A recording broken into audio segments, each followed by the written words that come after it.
16,108 108 विवाह करने वाला इंसान कैसे हो सकता है? सभी लोग देखिए हमारे चैनल में आप सभी का स्वागत है।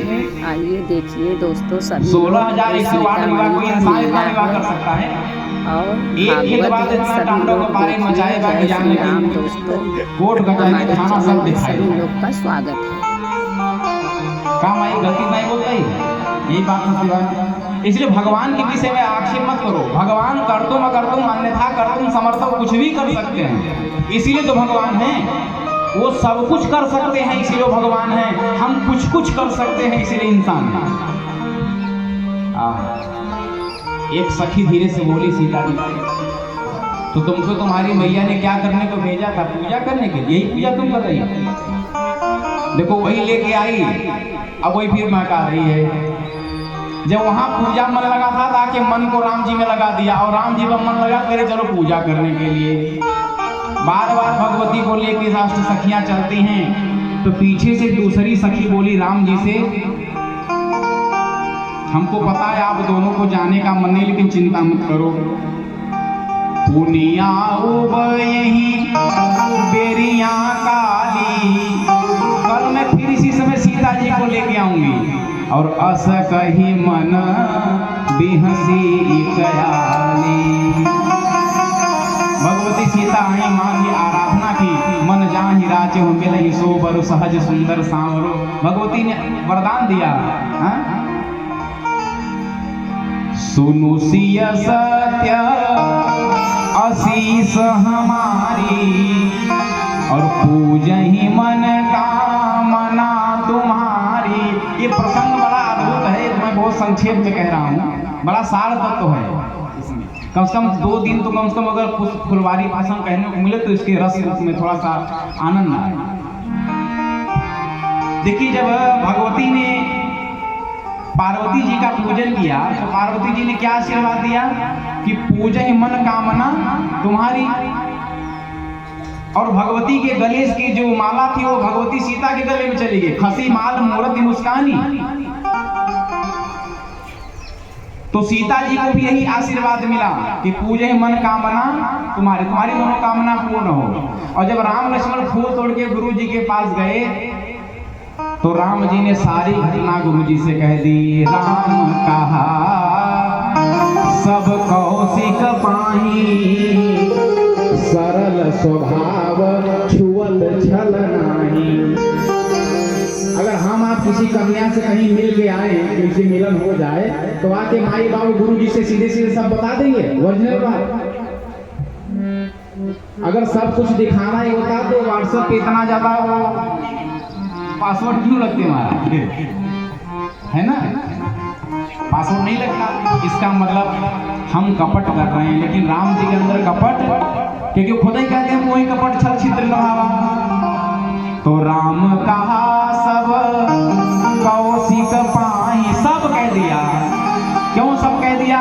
क्योंकि सरल स्वभाव छुअत छल नाही, सरल स्वभाव छुअत छल नाही, सरल स्वभाव छुअत छल नाही, सरल स्वभाव छुअत छल नाही।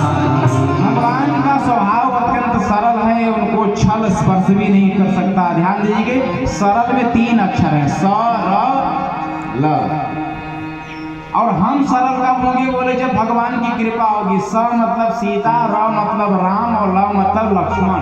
स र ल। जब सीता राम लक्ष्मण की कृपा हो जाएगी तो हम आप भी सरल हो जाएंगे। जब सारी घटना राम जी ने बता दी गुरु जी से, गुरु जी का बड़ा मन आह्लादित हुआ कि देखो चेला हो तो ऐसा नहीं, एको पैसा झूठ न बोले। तो गुरु जी तुरंत ही आशीर्वाद। देखो, किसी ने कहा कि राम जी ने फूल ही क्यों लाया? फल भी तो ला सकते थे, भगवान को पूजा फल भी करता है। तो संतों ने कहा कि फल देना तो गुरु का काम होता है ना, शिष्य का काम केवल फूल लाना होता है। और राम जी फूल ला के दिए, और गुरु जी उस फूल लाने का फल दे रहे हैं कि सुफल मनोरथ हो ही तुम्हारे।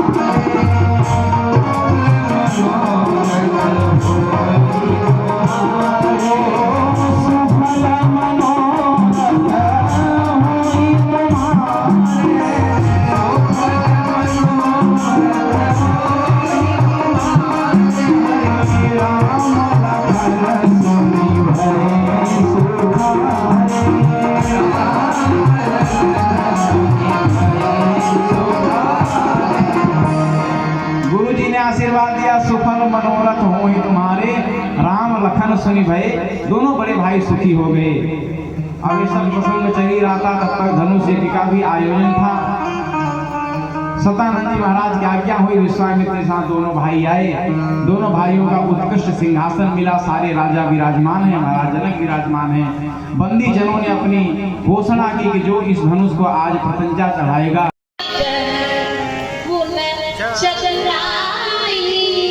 ये 10 क्वालिटी हो तो भी नहीं मिलते, तो प्रभु आज मिलते किस चीज से हो? बोले मानव भगति करना। भगवान केवल और केवल भक्ति का नाता स्वीकारते हैं। तो जानकी जी हमारे पास है, इसलिए राम जी हमको सहज ही किसी नाते में मिल जाएंगे, चाहे जीजा के रूप में मिल जाए, चाहे हमें पुत्र के रूप में मिल जाए, जो संबंध चाहते हैं जानकी जी के नाते मिल सकता है। अब सजनों ध्यान देना, ये बहुत जितनी जनक की स्त्रियां हैं सब नगर में रहने वाली स्त्रियां हैं और सब ज्ञानी हैं। विदेह नगर की निवासी है, इसलिए देह पर कोई आसक्त नहीं है। जबकि देह नगर की एक निवासी थी कौन? बोले सूर्पणखा। सूर्पणखा का जानते हैं? जिसके नाखून सूप की तरह हो वो है सूर्पणखा। और आज तक सूर्पणखा के भतीजियों की कमी नहीं है। वो लंबे लंबे नाखून करके घूमती हैं भैया, पूछो। सूर्पणखा भी परम सुंदरी बनकर के आई। राम जी की जब रूप को देखा ना पंचवटी में, तो कह रही है तुम सम पुरुष, तुम्हारे जैसा कोई पुरुष नहीं। अच्छा, राम जी यही सुनने के आ रही थी, जो मिलता था यही तो कहता था प्रभु आप जैसा कोई नहीं, आप जैसा कोई।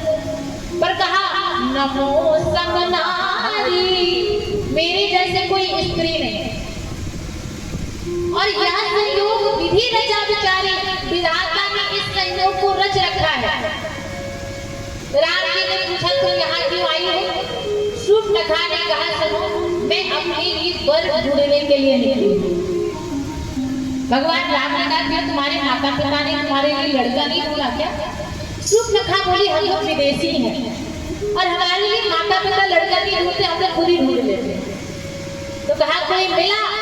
कहा सब जगह ढूंढ लिया, कोई मिला नहीं, लेकिन जब तुमको देखा है ताती अब लगी रहा कुमारी और मन माना कछ तुम ही निहारी। तुमको देख के कुछ मन माना है, मतलब ज्यादा सुंदर तो तुम भी नहीं हो, लेकिन काम चल जाए। राम जी सोचने लगे हम ही को रिजेक्ट कर रही है, हम इसको कुछ सुंदर लग रहे हैं। तो राम जी ने मन में विचार किया कि ये प्रेम का प्रस्ताव लेके आई है, देखो इसका प्रेम सच्चा है कि कच्चा है। अच्छा देखो, हमारे यहाँ पहले बेटियां कुंवारी होती है, फिर नारी होती है, लेकिन सूर्पणखा क्या कह रही है? तुम सब पुरुष नपुंसक नारी, पहले नारी कहते हैं, उसके बाद क्या कहती है? ताते अब लग रहा हूँ कुमारी। भगवान राम ने कहा इसकी बातों में सत्यता स्पष्ट नहीं हो रही है, ये पक्की झूठी है। तो जरा इसकी प्रेम की परीक्षा ले ली जाए, यदि जरा इसकी कलई खोल दी जाए। तो राम जी ने कहा कि सीता कही प्रभु बाता और अहरि कुमार मोर लग भ्राता। देखो, वासना जब हमारे जीवन में आक्रमण करने के लिए आए तो हमें क्या करना चाहिए? ये एक प्रश्न है कि हमारे जीवन में अच्छा सुंदरता खराब चीज तो है, कोई भी सुंदर स्त्री को देख के कहता है बड़ी सुंदर, पुरुष को भी बहुत सुंदर है, लेकिन वासना जीवन में आक्रमण करे तो जीव को क्या करना चाहिए? बोले जीव को भक्ति की ओर देखना चाहिए। अब सीता जी की ओर देखा और कहा देखो वो मेरा भाई कुंवारा है। अच्छा, लक्ष्मण जी कुंवारे थे? बोली नहीं। तो राम जी झूठ बोल रहे हैं, राम जी झूठ बोल रहे हैं। अरे हाँ, आप कुछ तो बोलिए। नहीं, राम जी कभी दो बातें नहीं करते, राम जी कभी असत्य संभाषण नहीं करते, असत्य नहीं बोलते। फिर राम जी ने क्यों कहा अहरि कुमार और लघु भ्राता? ऐसे समझिए। नमस्कार, आप सभी दर्शकों का बहुत बहुत स्वागत है हमारे YouTube चैनल में। आपको पता चला कि सीतामढ़ी मेले का निरीक्षण करने के लिए डीएम शैलेश को तथा एसपी अनुभव त्यागी पहुंचे हुए थे। सीतामढ़ी मेले में जगह जगह भागवत कथा का आयोजन किया गया है। सीतामढ़ी में आए हुए राम राम राम भगवान श्री कृष्ण की कितनी पत्नियां थी, आइए जानते हैं इस वीडियो के माध्यम से। सुनिए जरा।